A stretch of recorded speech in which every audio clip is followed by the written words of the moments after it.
Mars, and I ain't talking about the chocolate, which is my favoriteest. If you ever want to send it to me, then send me a Mars bar. But getting back to what we're talking about on the WAC today, there's this obsession with Mars. That's what I feel, right? Like we want to get to Mars faster, we want to live on Mars, we're already orbiting Mars, and now there's been another breakthrough when it comes to our beloved red planet. A journey to Mars, well, it roughly takes somewhere between 6 to 8 months. But NASA more recently has turned around and said that they can shorten this travel down to 3 days. 3 days, that's like 72 hours, that's 4,320 minutes. Now, if they could achieve something like that, it would be absolutely extraordinary. This amazing technique that they have recently discovered is known as photonic propulsion. Well, this basically works by firing a laser at a reflective material. So imagine this. They've launched a spacecraft into orbit with a conventional rocket. That will then unfurl any reflective surface, let's say like a light sail, and that will then be hit by these powerful lasers that are projecting onto it from Earth. What they are trying to do with that is achieve relativistic speed. Now you're going to ask me, what is relativistic speed?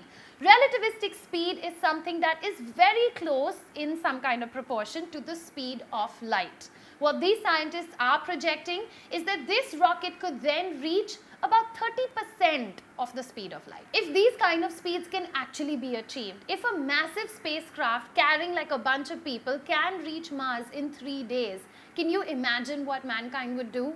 Well, actually I can, because that's exactly what Elon Musk is trying to do today. Elon Musk's SpaceX and programs like Mission Mars 1, well, all of them are looking at rehabilitating huge pockets of people and making them settle down in Mars. Today, we don't know what's going to happen. There's climate change, a running out of resources, and that's why we're trying to look for some kind of alternative space or planet where humans can survive. As a matter of fact, Mission Mars 1, well, they're saying that they're going to send a whole bunch of people to Mars by like 2023. That's like less than 10 years from now. More than 2 lakh people applied to be that first colony of people to actually hit Mars, out of which 297 made it to the final cut. Now, what you have to realize is that this is a one-way ticket to Mars. These guys are saying that, yeah, we'll send you there, but we ain't bringing you back. You know what makes this even more creepy? Bas Lansdorp, the brains behind Mars 1, has gone and sold the broadcasting rights. So basically, he's turned it into a reality show. If Mission Mars goes off very successfully, we'll watch 297 people trying to settle down on a new planet. If it doesn't, God save their souls, we will also watch them die. Maybe photonic propulsion will not come in completely by 2023. Heck, breakthroughs happen and sometimes they fall through as fast as well. How will these people survive for 1 year on a spacecraft? So let's quickly take a look at what they will eat, where they will poo, and more importantly, where they will sleep. The first ever space food was basically like these protein puree tubes. Back in the 1950s and 60s, that's the kind of food that the astronauts were eating. They were not happy. They were very soon to discover that there's a good correlation between giving astronauts great food and them being emotionally and mentally balanced. Astronauts were getting so desperate that the crew of Gemini 3 actually snuck in a corned beef sandwich. They were mildly rebuked by NASA for causing such a mess. Cut to the 70s and you can have now 72 items. 72 items is a lot, dude, if you're going to be stuck on some kind of space station for years together. Shrimp cocktail, apple juice, pudding, a whole number of things were getting introduced in their diet. And today, fruits and vegetables can also be stored at normal temperatures on a spacecraft.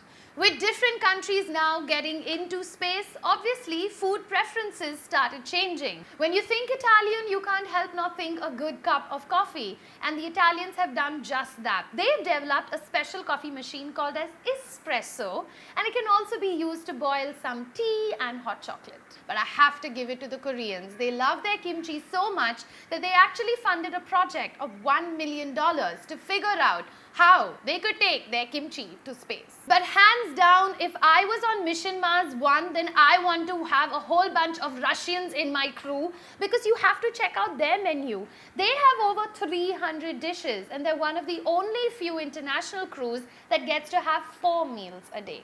Sleeping in space looks like quite a fun experience. You have this little pod that you get into, only one person per pod, so pretty much no hanky-panky when you are up there. We'll try and explore that a little later. But once you do get into that pod, because of the weightlessness and the microgravity, you can sleep in any orientation and you don't even need a pillow. So when you wake up in the morning after a good night's sleep, the next thing that you want to do is relieve yourself. The space toilet is way more complex than anything that we use here on Earth, obviously because of microgravity. Every urinal basically has these leg restraints because we don't want you floating up and down while you're doing your business. And there is a massive vacuum that basically sucks whatever it is that comes out of your body. But what's more interesting is that the urine that comes out of a particular person, that is then put into this massive distiller. Your urine in space is reused as drinking water. Hey, there's only that much of water that you can carry, right? We even recycle our urine. Keep in mind that the water that we end up with is purer than most of the water that you drink on a daily basis at home. If mission Mars 1 actually takes off and photonic propulsion becomes a reality, then a spacecraft that is trying to make its way into space and reach Mars could somewhat take maybe like a month. That's like taking a ship and trying to reach the States.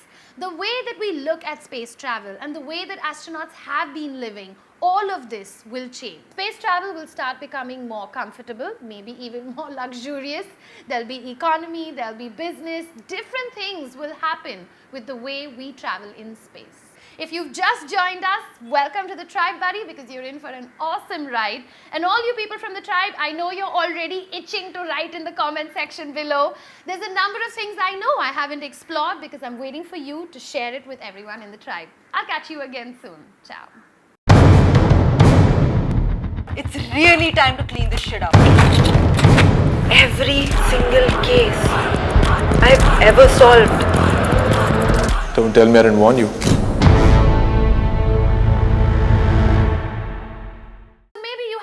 That already knows how to play the guitar really well, or somebody that's into health and fitness.